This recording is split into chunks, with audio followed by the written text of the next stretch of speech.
Hello everyone! Ang ating menu for today ay ginataang langka. Ang ating sahog ay labahita lamang. Ayan. Ito na po ang ating langka. Nabalatan na po yan. Bumili kami ng buo. Tapos binalatan. Ayan. At saka ating niyog. At kami lang din ang magpipiga.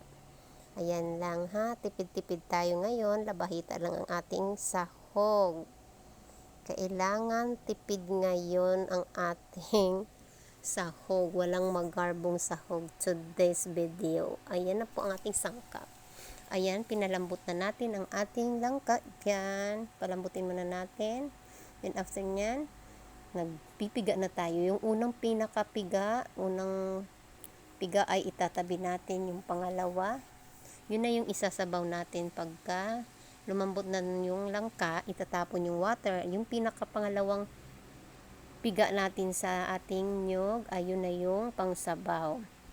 Itatabi natin yung pinakaunang piga kasi pang last natin ilalagay, no?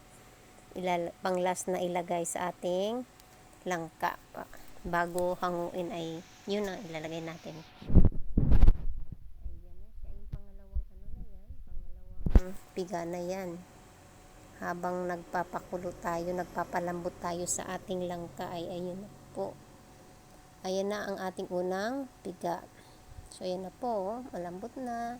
Nilagay na dyan yung ating gata. Then ilalagay na natin ang ating ayun, ang ating mga sangkap, luya, labahita, sili at saka yung sibuyas. Ayan, nilalagay na po natin konting halo, then takpan ulit. Ayan, lalagyan natin ng paminta pala, salt, then betchin. Bahala na po kayo kung anong gusto nyo ilagay, pampatimpla nyo. Ayan na po siya, yung pang last na gata, nilalagay na natin kasi hahanguin na natin yan. Yun na yung pinaka last na gata. Yung style namin may konting sabaw.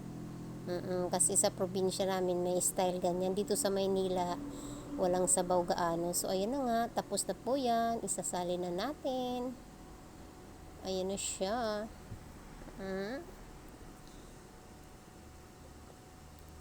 Ang pagkaing tipid. Tipid lang to kasi yung sahog ay labahita lang talaga. Wala nang iba. Bumili lang kami ng isang jackfruits. Ayun. Yun lang. Binalatan lang namin. Hindi kami bumili ng nasa palengking slice kasi iba na ang ano niyan eh. Matigas na daw yan. O kaya bumili kami ng buong langka para kami na ang magbabalat.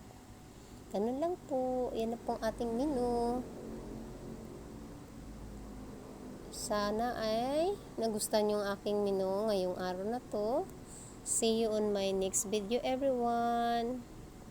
Salamat sa inyong support.